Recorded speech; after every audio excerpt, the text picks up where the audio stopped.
So the idea, again, is that all the resources that you need are already inside you. You just got to break through the fear. The fear, that's like the prison bars. It's the emergency brake. It's the chains you got to break free from. So those are some things that you can do to break through your fear. And if you can't, and you don't want to come out and join us, do something, and then come back on the call next week, and we're going to talk about it. Okay, and I'll bring you on the call, and we'll share experiences. So that's the plan. Now, what I want to do now, the call is at 1 hour, but I reserved a little bit more time. I want to bring on a couple of people here. I think Stephanie's willing to maybe come on and talk about an experience that she had with fear on one of the courses that we did recently. And I just want you to hear from her. I don't know if Valerie's still with us or Charles is still with us. I know, Valerie had the fear of snakes her whole life, deathly afraid of snakes. We were going to have is she with us today?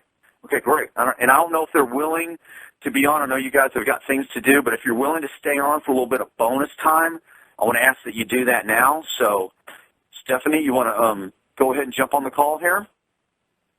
Let's wait for her to unmute herself.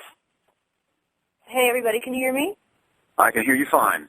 Cool. Well, thank you, everybody, for getting on the call. I think the coolest experience that I had when we were out with the Adventure Club was on the free fall with the zip lining, and it was a 100-foot free fall, and there's part of me that's like, you know what, I'm cocky, I can do anything, and when I climbed that 100-foot tower and it was time for me to perform and jump, I couldn't do it, and I wasn't ready to do it. I didn't realize that I had the fear, and that's really what the cool thing is about doing all these different bioenergetic experiences, is that I was unconscious of this fear, and my pride was holding me back from really seeing it.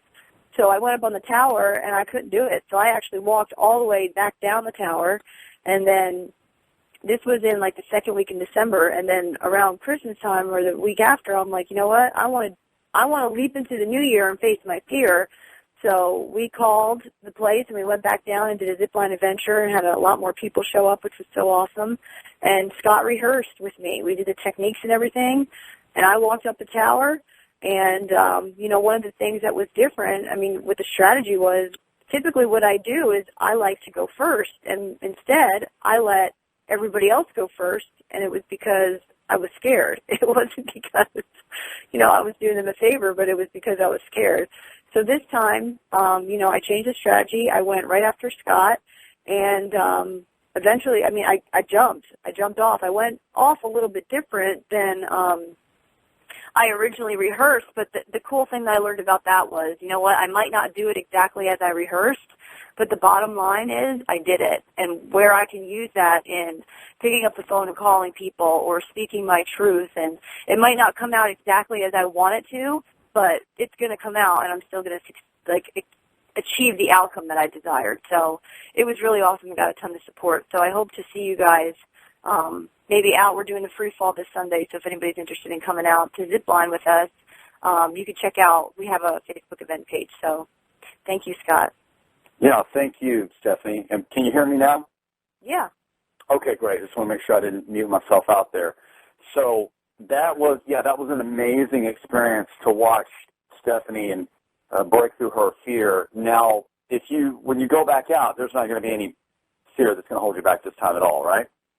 No, I'm going to do it. I'm thinking about it a little bit, like, okay, am I going to do it again? Because I did it twice that day, but what I'm doing is I'm continually rehearsing it. Like, I'm rehearsing it in my head before I go.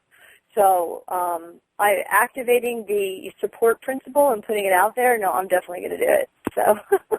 All right, cool. And since you've done this, I've been watching you, and this new confidence has showed up in your life many times. And it's really amazing to watch. And so I don't know if Charles is able to unmute and hit *6. If you're there, Charles, let me know at any time. But, Charles, we went down to Panama City Beach. And are you there, buddy? I don't know if he's there with us or not. But it's *6 to unmute yourself, Charles, if you're with us. And anyways, Charles was in Vietnam. He was a door gunner in Vietnam and flew around in helicopters, a lot of fearful situations. And, that was, 30, 40 years ago. And fear, it creeps back up on you. And he had the fear of the heights. And we were doing this thing called the slingshot down there where we were shooting straight up in the air 300 feet in about 1.5 seconds. what was that, like 6 Gs, 6 gravity. It's like, a rocket ship. And it shoots you straight up in the air. It's like a reverse bungee jump. And I got to tell you, man, I've jumped out of a plane. I've got about 100 jumps. That thing brought the fear up in me a little bit, too. And so Charles, the first day, he decided, I think I'm not going to do that one.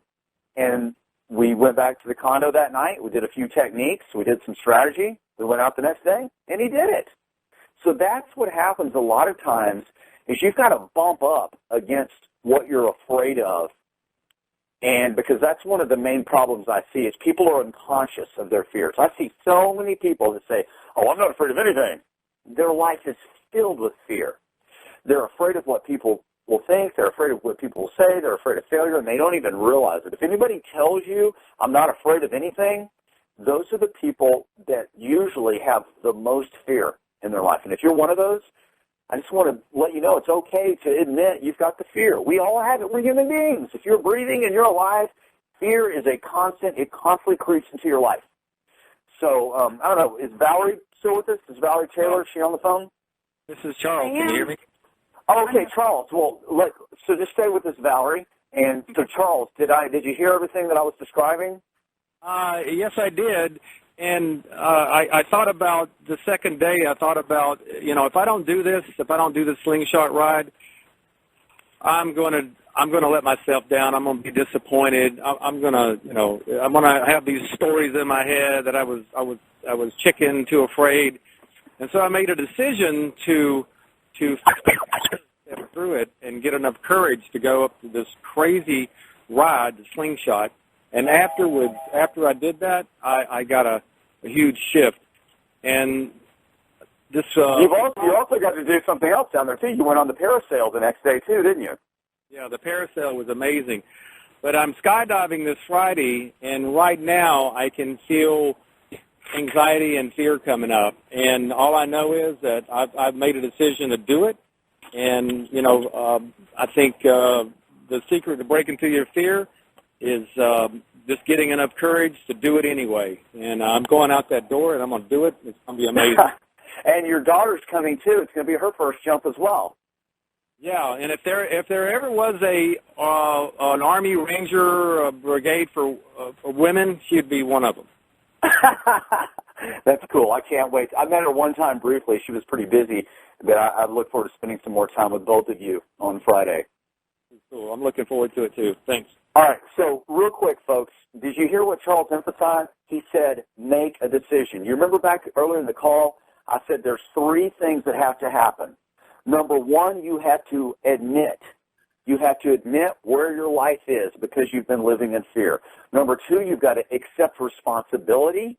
You can't blame it on the government. You can't blame it on mom and dad. You can't blame it on your husband or your wife or your boyfriend or girlfriend or your boss or the economy. You've got to take responsibility. And the third thing is you've got to make a decision to break free.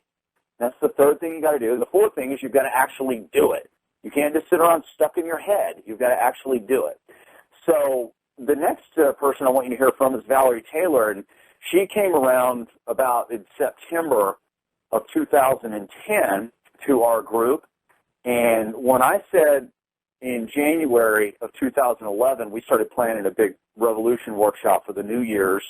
Rather than having a New Year's resolution workshop, we decided to have a revolution.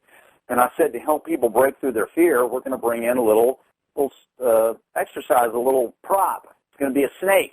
And as soon as I said snake, man, I got to tell you, now we're sitting in a circle in a room. There's no snake anywhere near. And Valerie immediately, she said, if you bring a snake, I'm telling you right now, I won't be there. I will leave the room. So, Valerie, am I telling that right? That's absolutely right. And so what happened over the coming months? Well, so for the next few months, every time we talked about this workshop coming up, you were like, we're going to have a snake, and you kept bringing the snake up. And you tell me now that you were desensitizing me. But every time you'd bring it up, I'd be like, no, not now. I'm telling you, I'm leaving. I'm not staying in the room.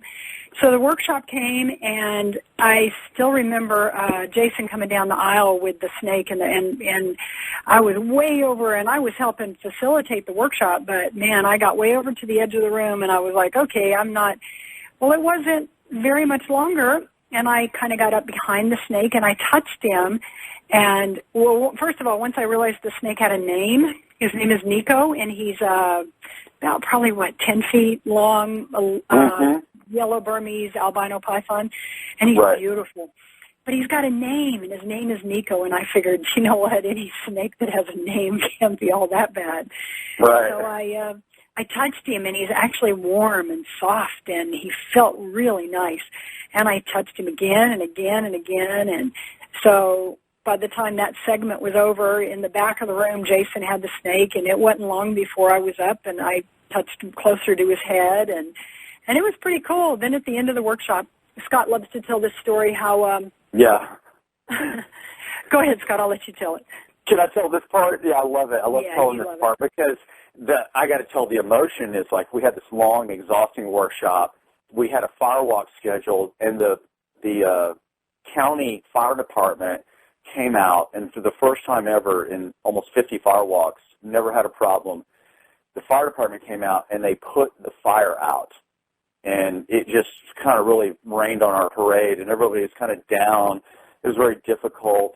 And, you know, the first wood that we had, it wouldn't catch on fire, so they scrambled around, a bunch of the staff members. They went out and they found more wood. They bought it from a local Home Depot in a big pallet, made new fires, had the thing ready, and then the fire department comes out and puts the fire out. So it was a very difficult day emotionally. But at the end of the day, we're having a staff meeting. We're all in a big circle, and I look around, and I'm like, where's Valerie?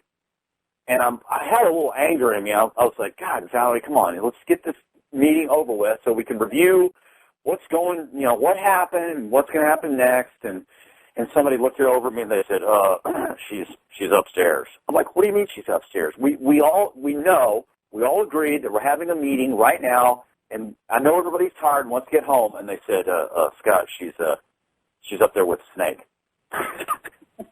And I almost fell out of my chair because here's a woman who literally said, if you bring a snake into the room, I will leave. I won't even be there. She goes from that type of phobia, that's not just fear, that's phobia, to touching the snake, to eventually holding the snake, to eventually skipping her meeting to go up there and spend more time with the snake. So that's kind of how this stuff works. It's whatever you're most afraid of in life, usually there's going to be a huge gift there for you. If you break through that fear, whether it's skydiving or firewalking or holding snakes, a lot of people tell me, oh, I don't want to do all that stuff. And I'm like, it's just a metaphor. The snake, the firewalk, the jumping out of the plane, that's a metaphor for you taking that leap of faith. You know, if it's jumping out of the plane, you need to take a leap of faith in your business. Or maybe the fear of touching the snake is the fear, it represents the fear of being close and being intimate, maybe in a relationship. The fear of walking on fire represents the fear of getting burned. Maybe you got burned in a relationship or you got burned in a business deal and you've developed a generalization that says you can't trust men or you can't trust women or you can't trust, business partners. They'll burn you. And you need to break through that, let go of that old story and develop a new story. So that's why these experiences are useful. And you can't get these out of a book. So that, and we could go on and on and on, couldn't we? I mean, we could interview dozens and dozens and dozens of people who've used this formula, not academically, but bioenergetically in their bodies. And that's what I want to invite anybody who's on this call. We're constantly doing stuff with the Adventure Club. We're constantly doing workshops. And we're going to be doing these weekly calls where we go over the didactic, the mental side of this stuff, the techniques. But that's just kind of like, that's the map, all right? If you want to find the treasure, you're going to have to get out there and walk around through the jungle, down the beach, wherever, and you're going to have to dig. And that's what we're here to help you do. So with that, is there any other story? Is there anything, Stephanie or Valerie or Charles, is there anything else you guys want to say about this work, about these steps that we take people through to help them break through their fear, live the life of their dreams, and develop more self-confidence. It's really simple stuff, isn't it? It's just sometimes we overcomplicate it. Anything else you guys want to say before we jump off this call? Yeah, I'd like to say something, Charles. Okay. It's transformational. It opens up the whole world. You realize that you really can do whatever you want to do. And for me, I want to experience self-actualization, and I want to be a millionaire because I want to help people, and I want the power to do that. Right on, brother. Well, I want to support you in getting all those things. You're a good man. Thank you. Thank you. And this is Valerie again. What I learned is that if I can accomplish these little fears like touching a snake or skydiving, I went skydiving with a group back in, I think it was November, life-changing experience.